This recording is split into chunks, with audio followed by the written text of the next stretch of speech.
Here's what no one tells you about this kind of heartbreak.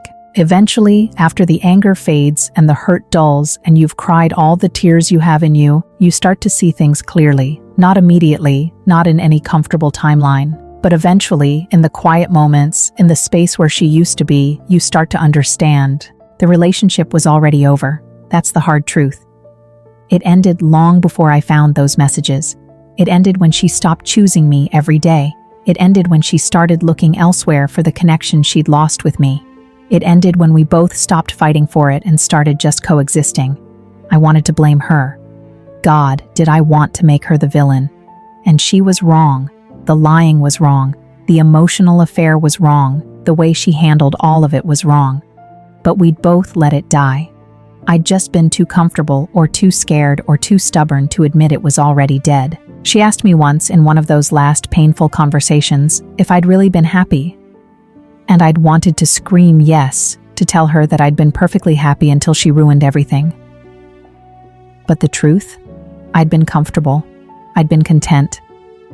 But had I been actively, consciously happy? Had I been fighting for us or just maintaining us? Had I been present or just present enough? Maybe she did me a favor. Maybe she had the courage to end something that wasn't working instead of letting us limp along for another year or 5 years or forever. Maybe her being honest about falling for someone else saved me from a lifetime of being with someone who wished they were somewhere else. Maybe her betrayal was actually a brutal kindness, showing me that comfortable isn't enough. That love requires more than just routine and familiarity. That both people have to actively choose each other every single day, or it doesn't work. Was it worth it? I still don't know. The pain was real. The betrayal was real. The loss of 3 years and all those plans and all that trust was real. But so is the lesson. So is the growth that comes from being broken and having to rebuild yourself. So is the understanding that I deserve someone who doesn't have to fall in love with someone else to realize they're not in love with me. She's with Marcus now. From what I can tell, they're happy. And you know what? I hope they make it. Not because I'm some saint who's above resentment. I'm not. Part of me still hopes they crash and burn so she realizes what she gave up. But mostly, I hope they make it because if they don't, if she threw us away for something that fails, then it really was all for nothing. At least if they work out, there's meaning in it. At least then she chose something real, even if the way she did it was wrong. As for me, I'm still here, still rebuilding, still learning how to trust again, still figuring out who I am when I'm not half of a we. It's hard. Some days are harder than others. Some days I still reach for my phone to text her. Some days I still imagine what we'd be doing if she'd stayed, but those days are getting fewer. The space where she used to be is slowly filling with other things. New hobbies, new friends, new versions of myself that I'm discovering in the aftermath. Was it worth it? Maybe that's the wrong question. Maybe the question is, what did I learn? What did I gain, even in losing? I learned that love isn't enough if only one person is loving. I learned that comfort can become a trap. I learned that change, even painful change, can be necessary.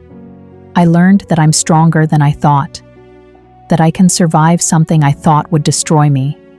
That heartbreak isn't fatal, even when it feels like it is. Would I go back and do it differently if I could? Would I fight harder, pay more attention, be more present? Maybe. Probably. But I can't. The past is the past. All I have is now. All I can do is take what I learned and be better. Love harder when I love again. Communicate more. Show up more fully. Choose my person actively instead of passively. Not make the same mistakes that led to this. And maybe that's what makes it worth it in the end. Not the relationship itself, which clearly wasn't built to last, but what I learned from watching it crumble. The man I'm becoming because it ended. The appreciation I'll have for real love when I find it again. The knowledge that I survived the worst heartbreak of my life and came out the other side still capable of hope. So to her, wherever she is, whatever happiness she's found, I hope it's worth it. I hope he's everything you wanted. I hope you found what you were looking for. I hope the risk paid off. And I hope that somewhere, in quiet moments, you remember what we had. Not with regret necessarily, but with acknowledgement that it mattered, that it was real, even if it wasn't forever. That I loved you fully, even if it wasn't enough. And to anyone else reading this, anyone going through their own version of this hell, it gets better. Not quickly, not easily, but it does. The pain fades, the anger subsides, the questions start to matter less. You'll survive this, you'll rebuild, and one day you'll find someone who chooses you. Every single day. Without hesitation, without looking elsewhere. Someone who makes you realize that what you had before wasn't actually that great. Someone who shows you what it's supposed to feel like. Was it worth it? Time will tell. Ask me in a year. Ask me in 5 years. Ask me when I've found what I'm looking for and can look back at this with perspective instead of pain. But right now, in this moment, sitting in this half-empty apartment filled with ghosts and memories and might-have-beens, right now, I'm just glad I know the truth. I'm glad I'm not living in a lie anymore. I'm glad she's gone if she wanted to be gone. And I'm glad, somewhere deep down beneath all the hurt, that I get another chance. Another chance to find real love, to be chosen, to build something that doesn't crumble at the first sign of something new. That has to be worth something. It has to be.